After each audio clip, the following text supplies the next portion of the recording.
करीब 2 महीने तक चला यूपी का चुनावी संग्राम अब समाप्ति की ओर है। सभी पार्टियों के बीच चला प्रचार युद्ध खत्म हो चुका है। अब कल 7वें चरण के मतदान के बाद 10 मार्च को नतीजे सामने आ जाएंगे। लेकिन इन सब के बीच में चुनाव के दौरान जो ताकतें दिखाई गई, जो हौसला दिखाया गया, जो जज्बा दिखाया गया, क्या वो जनता के जहन में उतर पाया है? ये बड़ा सवाल है। और इसके साथ ही बड़े बड़े दिग्गज चेहरों का इस्तेमाल इस चुनाव प्रचार में किया गया। बड़े बड़े दिग्गज चेहरों की प्रतिष्ठा दांव पर लगी है, बड़ी बड़ी पार्टियों की प्रतिष्ठा दांव पर लगी है।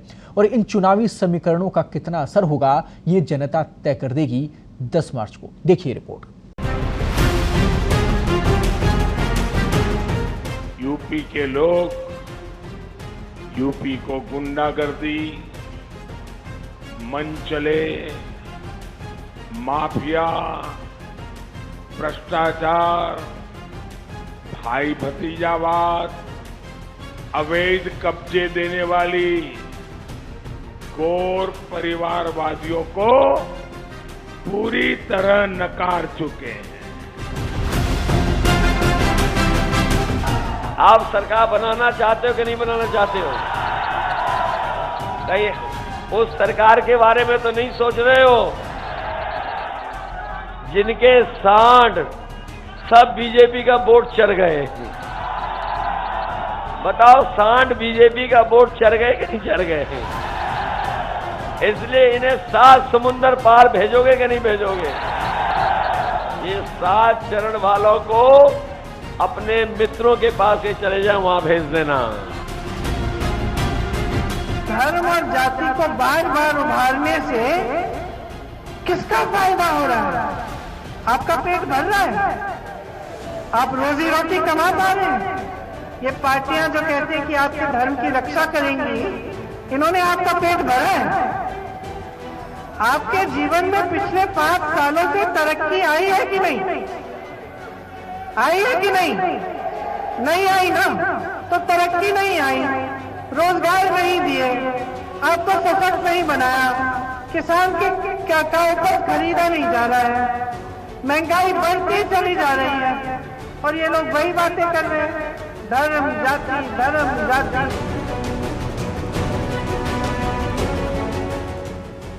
करीब 2 महीने तक चला यूपी का चुनावी संग्राम समाप्ति की ओर है। प्रचार युद्ध खत्म हो गया है। चक्रव्यूह के अंतिम द्वार पर सेनाएं आकर खड़ी हो गई हैं। 7 मार्च के मतदान के बाद चुनावी परिदृश्य पूरी तरह से साफ हो जाएगा। 10 मार्च तक सबके दिल की धड़कनें बढ़ी रहेंगी। इसी दिन पता चलेगा किसके सिर पर ताज सजेगा। रणबांकुरे अब कड़ी से कड़ी जोड़ने में जुटे हैं। चुनौती कैसी और कितनी रही, सभी इसका अपने अपने हिसाब से अनुमान लगा रहे हैं। अंतिम चरण का रण कम से कम 1 दर्जन नेताओं की लोकप्रियता का इम्तिहान लेगा। इसमें पीएम मोदी से लेकर पूर्व सीएम अखिलेश यादव तक शामिल हैं। 2017 के कालखंड में चुनावी किले के 7वें गढ़ में सपा की ध्वज पताका टूट गई थी। भगवा बयार में जातीय किले बिखर गए थे। भाजपा विजयी हुई थी।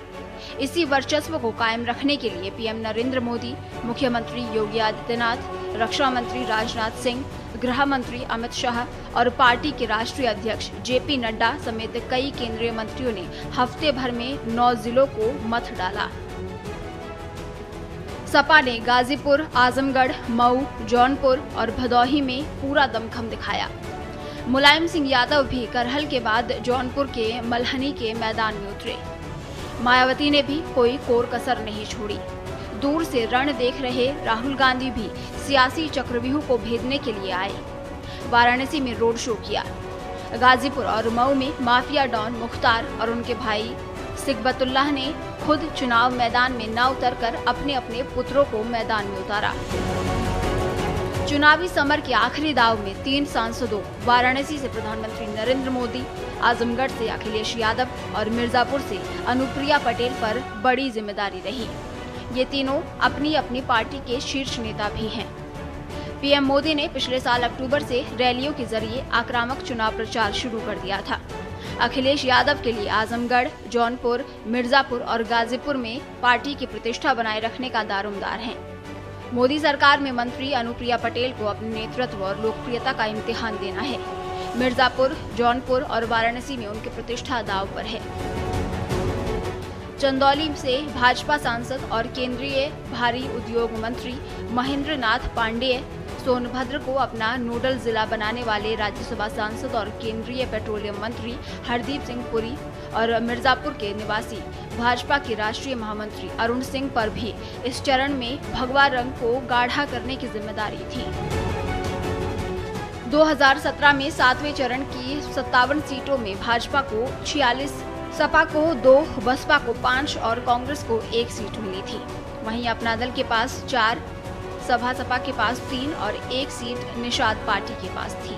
इस लिहाज से असली परीक्षा मुख्य दलों के साथ साथ उन छोटे दलों की है जिन्होंने यूपी की राजनीति में एक नई कहानी लिखनी शुरू की है। संजय चौहान की जनवादी पार्टी और कृष्णा पटेल की अपना दल कमेरावादी भी बड़ी भूमिका निभाएंगे।